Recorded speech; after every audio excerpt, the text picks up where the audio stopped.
time to fuel your business success. Welcome to Harmonious at Lunch. We're bringing you bite-sized advice and expert conversations to drive clarity and growth 5 days a week.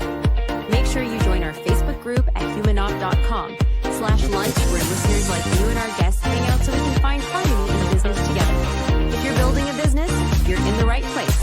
Let's dive in. Welcome back into some more bite-sized business advice. In today's episode, I think we're going to have a lot of fun talking to my guests before we started recording. And this is absolutely my jam. We're talking about investing in your people for bigger, better results in your business. So let's just get right into it. Francie Jane, welcome to the show and thanks for being here. Thank you so much for having me, Brandon. I'm delighted to be here. So the title of the episode is Group Coaching is a Better Investment Than R&D. It's a big claim, but I'm already starting to believe it before we start recording. So why don't you unpack for me really what it is we're talking today about investing in your people, group coaching, and all of the things that you do. Yeah, so I'm the founder of Terawatt, and we are, the best way to understand it is we are Airbnb for executive coaches. Is that trademarked, by the way? Did you No, but I love saying that because everyone gets it immediately. It's like this quickest way for people to understand what I'm talking about. And there's so many like good analogies. But basically the idea is we, believe that everyone's choices and values and perspectives are valid, and we want you to find the absolute right thing that works for you guys. And so I'm a huge believer in like human choice and like people like engagement and people opting in, and I use personally a marketplace whenever possible when I just like do my stuff like use the internet. And so what we have is we have like basically three stakeholders that we serve. And we have expert coaches who typically have been coaching for over 10 years and have like a full-time practice. We sell to employers who are buying professional development on behalf of their employees. And so the employees are the users. And so, what we're really always trying to do is like figure out what is their problem that we can help them with and help them create an RFP. And then we send that out to the coaches, and the coaches send proposals. And then we let the buyer choose what works best for them. And then obviously there's a ton of detail in all of that, but that's sort of the basics of like how it works. Yeah, so I misunderstood that actually. I thought you had the coaches as part of your company, but it's truly a marketplace where the coaches can come in and find what they want to do and apply for those roles. Yeah, exactly. And so one of the things with expert coaches is that they have a market rate, and they're all over the map. And it's like anything, the market rate probably depends on like where they live or like what their overhead is and all these different things. And so we don't really tell them what it should be. We just say, great, bring, your content, bring yourself, bring your expertise, and we will find you a match. And it works really well for the experts because if they don't use us, they typically have a social media manager, they have a copywriter, they have an assistant, they have all sorts of ways to like generate business. And so we're always looking for like experts who are kind of looking to raise their hand and get more leads. That's fascinating. Okay, but I want to talk about the human side, both the company and the user of your service, right? Like, because we're talking about how group coaching is an important investment, and you shared some of the potential ROI when you invest with your human capital. And I really want to unpack this. So what have you found when you invest in people? Like why are you so passionate about this? And why do you also believe that most people totally miss the boat on it? Yeah. Well, so I think just like a personal value, I just believe that like everyone should have the right to like be great and find what makes their heart sing. And I believe that a rising tide lifts all boats. So I just from that perspective, like to me, like dominating other people is not interesting. Like I think what's cool, like what makes me so inspired is when people are like living their best lives and like really happy. And I also think that like that contributes to like a better community, whatever your community is. But just like when people are happy, you're not trying to dominate other people. You're not trying to limit what other people do because you're sort of doing your own thing, and you kind of assume, well, I'm really happy with what I'm doing. Let them do what makes them happy. I mean, as long as it's within the rules, the laws of the country.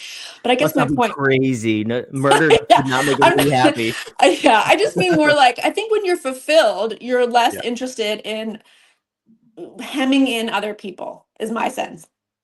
Um, and um, and so that's kind of like my perspective. And one of the sort of the things that I've realized is that, I'm the age where people become coaches. So I actually have a lot of friends who are executive coaches. And I really started understanding their perspective of the business. And that gave me a lot of sympathy for like their view of how coaching works. And I didn't really intend to do this, but we're really different from most coaching places because we're not a services model, like, right? So a services business, you pay the coach or the input, the widget, whatever that is, right? At some cost, and so the coach has some fixed cost that they are paid, and typically, at these in these big coaching organizations, they pay them very low, very under market.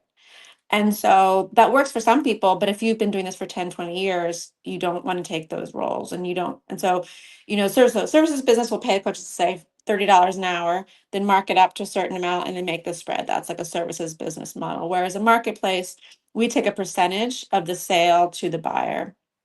And that works very well for expert coaches because within the coaching space, there's a lot of referral fees that kind of go back and forth when people are sending a client to somebody else who's a better fit. Yeah, I like that model too because you're right. It's a good place to, I guess, learn is a good way to say it. Get your feet wet in coaching if Mm, you've never done it mm, before. To say like, okay, I'll go work for an established company. They're gonna make double what I make, if not more, on the markup. right. But at least you get the experience, right? Your model, you're attracting higher level coaches, higher level talent to then go into these organizations, which in turn should provide a better service, and I'm sure it does across the board.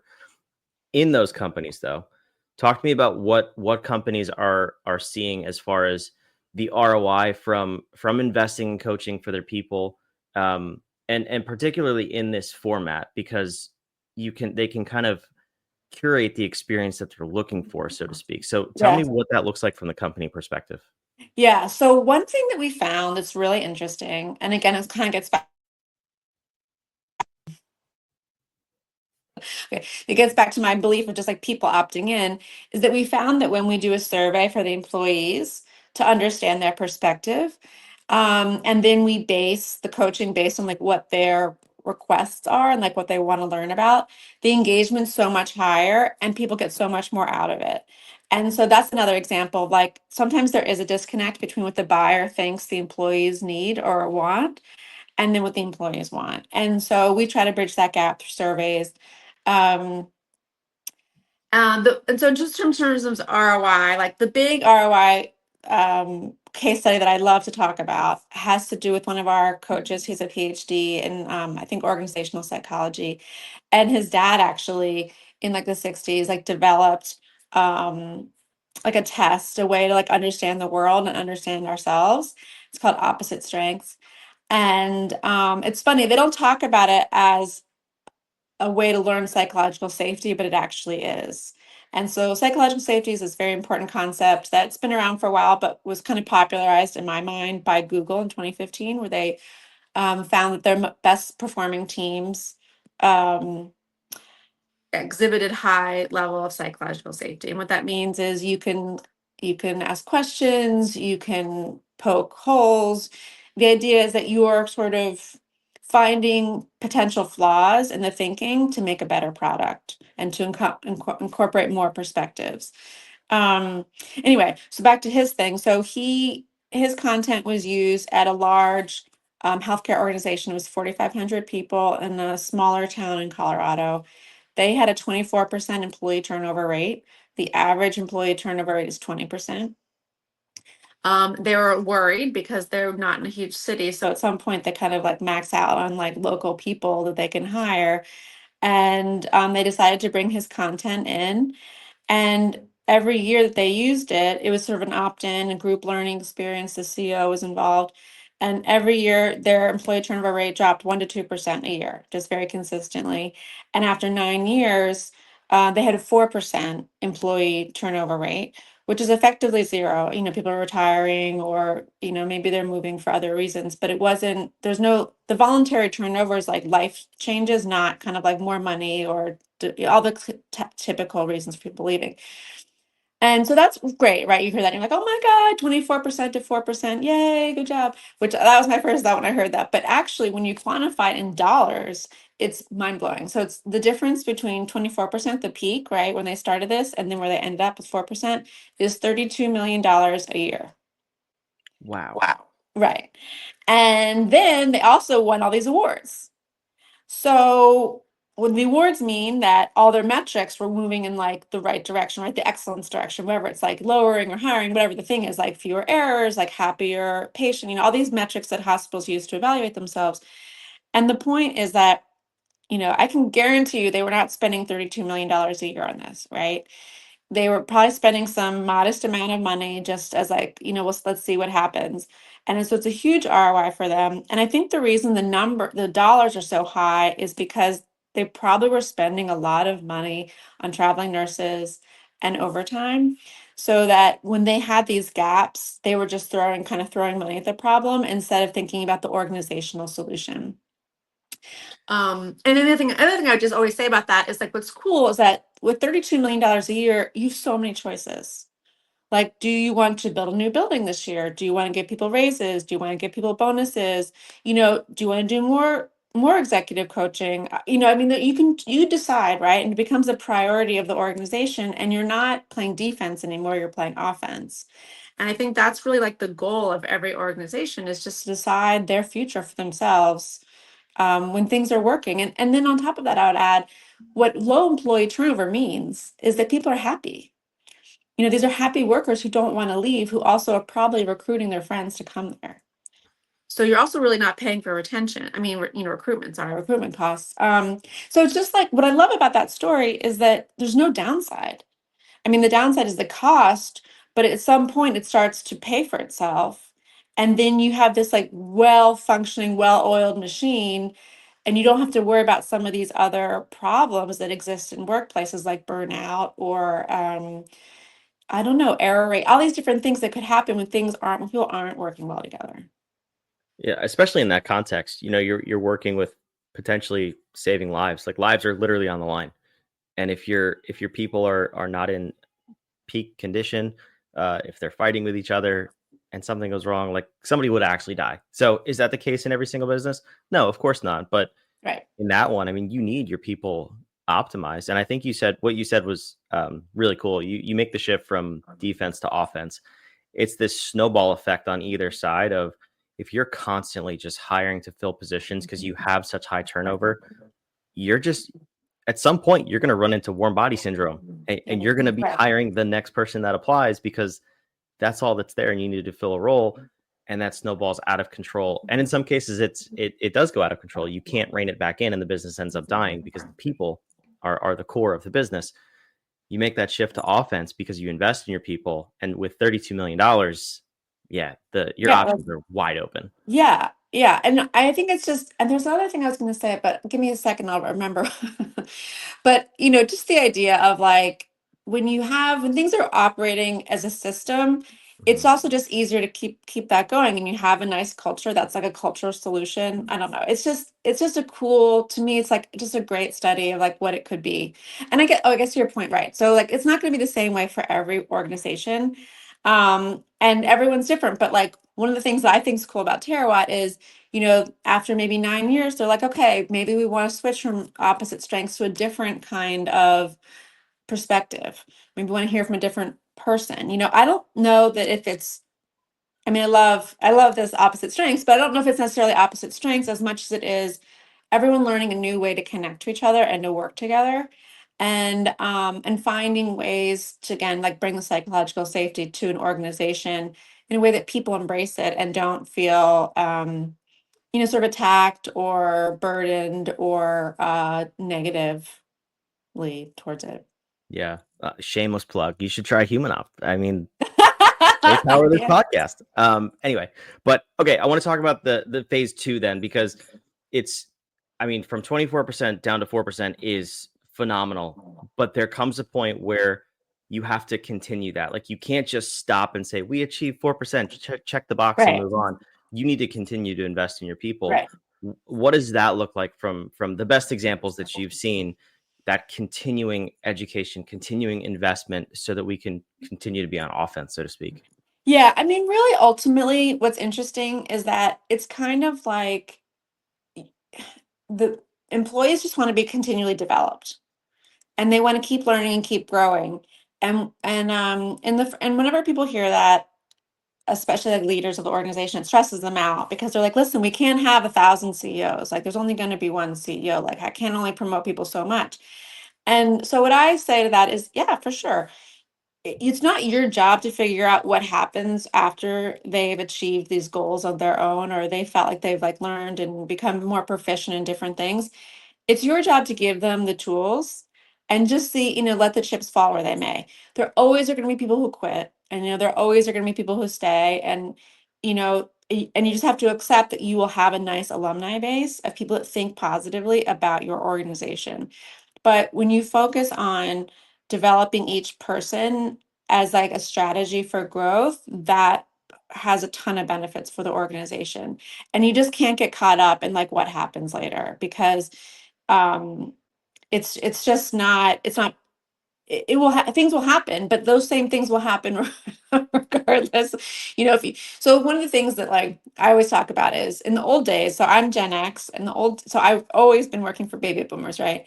In the old days, the perspective was, well, professional development is the responsibility of the employee. I'm not going to pay for you to get better at your job, because then you'll just be more valuable and expensive and you'll leave. And that was kind of the perspective when I grew up. But the research shows that actually it's the opposite, that Gen Z now expects professional development at their employer. And if you don't provide it, they will leave. And if you do provide it, they will stay much longer. And they don't, because guess what? It becomes an advantage if your company is investing a lot in their professional development and other companies aren't, right? It's a huge advantage for them to stay. And the other thing I'll add is, I think when you're doing a lot of development of the individual, um, what was I going to say? When you're developing the sorry, no. When you're developing the individual, they're less likely to leave and they're more likely to stay, and it all ends up being a much better scenario. And right, here's my point. You might want to edit some of this because I sort of lost my thought. But here's Fun the thing. fact, this is a live show. We don't Yeah. edit. Oh, It's not great. live. We don't edit. So this is Oh, Francie, real great. and I'm raw, so and I happy. love it. Oh, fab. So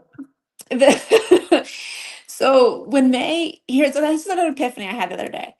If you are miserable at your job and someone offers you $1 more per hour, you will take it. Yep. If you love your job and someone offers you $1 more per hour, you will not take that, because you're so happy with what's going on. You have so many opportunities. You're able to like grow and create new areas for this organization. You're like doing way more than all of your peers are doing. Why would you leave for $1 more an hour?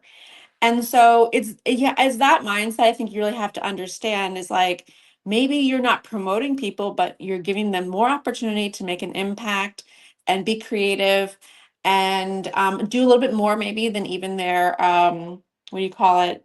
Their job description is, but it keeps them engaged, and who knows what benefits that's going to bring to the company. And I just think you have to allow a little bit more creativity, um, but otherwise, I just think there's really no downside. It's just getting over the initial cost. But like I say, I mean, there's a ton of research about the ROI. So I think once you get educated, then it's hard to have a problem with paying for Yeah, it. I agree with you. And I've honestly found the exact same thing with my own businesses, with clients. It's if people really they want two things. And if you could do these two things really well, you pretty much lock that person in your organization, as long as they don't have one of those life events, right? They have to move or Mhm. retire, whatever. Right. The first is everything we're talking about here. You invest in the human being, and you really show them the path to their own personal development, personal and professional growth. They don't have to be the CEO. And most people don't want to be the CEO. They just want to know that they're improving on a personal level, and they have that flexibility and creativity, like you said, to operate within the organization. The second thing is, if they are tied to the company's mission and vision, and they really believe in where that company is Right. going, it is very, very hard to even poach that individual. Right. for headhunters, Right. recruiters, and other Right. companies Right. to come and steal that employee, that team member. And if you could do those two things really well, like business gets really easy. And people always push back when I say that, but I've seen it time and time again, and it sounds like you have too. It's Yeah. just the path for success. Yeah, and it's I think it's really I think for people that haven't been in an organization like that, it's just a little bit of a mindset shift. Yeah. And you can always one of the things that we also like to do is you can always do like a little beta and Mhm. just see for yourself if this works with your people, and just like a small group and test it out. And you want to do all the things right where you have a control group and you do surveys before and after, and then you look at like the metrics of the organization over the same period of time. That's the real key, is like if you're able to come up with a relatively decent comp and see what's changing, like are fewer people leaving and in the group that got the coaching, or what's happening to different metrics in the group that got the coaching, or what's happening to the organization. And so I just think I would just say, like, if you don't really believe it, but you're kind of curious about the ROI argument, you can just test it in small batches. Yeah. Or is everybody in the control group now jealous of the people in the beta group? That's a good metric. Exactly, exactly. Well, and that's what happened at that in that Colorado thing, is that Oh, because really? it was opt-in, and people who were like, I'm not doing this, started to see that the people who were doing it were like being very successful at their jobs, or they had good strategies, or they were kind of like able to come up with solutions that kind of people started to admire. Then other people came in and it was a little bit like FOMO. Mhm. But again, it's like so much better to come to something where you're like curious than sort of our arms folded and Yeah. angry, and like have to do it. hmm I 100% agree. Francie, we could talk all day about this Yeah. because I absolutely love it. And I wish more people, more leaders knew about it and actually invested in it. But they can. So I'm going to Yeah. put your website on the screen. Talk to me Yeah. about what people can do and will do once they get to your website, and how they can invest in group coaching. Yeah. Well, one of the things I'm really proud of on the website is that because it's my own company, right? I did all the things that like I really thought was right, that I thought were right.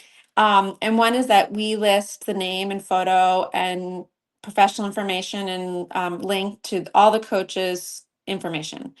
And the idea there is that we really want to be in the business of group coaching. And just to kind of get back to the financial side, so like if you're an expert coach, you're charging somewhere between $300 to $1,000 an hour. Typically, if you have one-on-one coaching, that's with a CEO type level. It's very expensive, right? But if you have 20 people, if it's one coach, 20 people, and you divide by 20, it's a very affordable rate, and it's a much better investment than going to sending those people to conferences, which is typically what their professional development is. And so we really focus on the group. However, if you want us to help us find you a one-on-one coach, we will do that. But anyway, my point is, like, you can go to our website, and we have almost 100 coaches. We're always adding new coaches, and you can find cool people and find their professional website and hire them directly. I mean, one of my things is I'm not trying to keep the coaches under wraps, because again, like, I think a rising tide lifts all boats. Like, I'm not trying to take advantage of anyone, and I'm not trying to dominate them, right? And so my relationship with coaches is just a revenue share. And so one of the ways that I wanted to give value to coaches to join the organization was to like provide links to their content and their you know professional stuff, so LinkedIn, their website, whatever. And that was really valuable for them, and that was great for me, because as a marketplace owner, I want people to come and not leave. Because if you keep having people come and then leave, like, you don't really have a marketplace, right? You got to have some few people here and there. But that's one thing on the website that's cool. If you just go to the coaches page, you can scroll down and see there's just all kinds of different people, and my the way I say about it is I think it's like all the stars in the sky. I mean, there's all kinds of different people with all kinds of backgrounds, and they have so much to offer. And that's why we think that, like, there'll always be someone for a buyer, who has the appropriate background. Okay, so that's one side of the website. And then there's a get in touch page where you can set up a call with me, or join a newsletter. And we have a lot of video on there, and we have some data page, and some pricing, just to give you a sense. I mean, one of the things also that goes on that's interesting about coaching is that when you think about, oh, well, I just want a coach who costs, whatever you come up with, let's say $200 an hour. the thing to remember with coaching is that it's not just the time you're with the coach that you're paying for, you're also paying for their preparation time. And so that's why this is kind of a elite benefit. And so that's why you really want to, in my opinion, do the group, because it's just much more effective in terms of you're putting your dollars to work. And then the other part is like with one-on-one coaching, it's very intimate, right? You might be getting into all sorts of things and talking about fears or very personal things. So it's like a combination of work and personal. And that's obviously a big trade-off for group.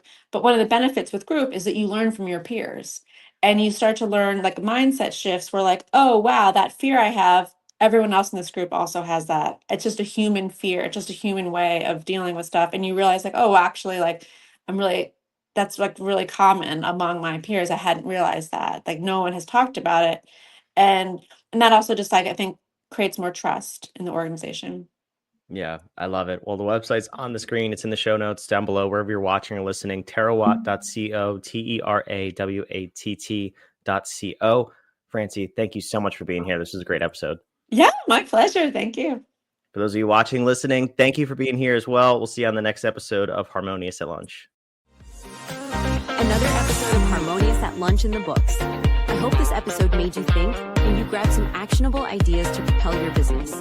Don't forget to like, comment your takeaways, and subscribe wherever you're listening so we can help more entrepreneurs just like you achieve harmony in their life and business. For cutting-edge tools that bring clarity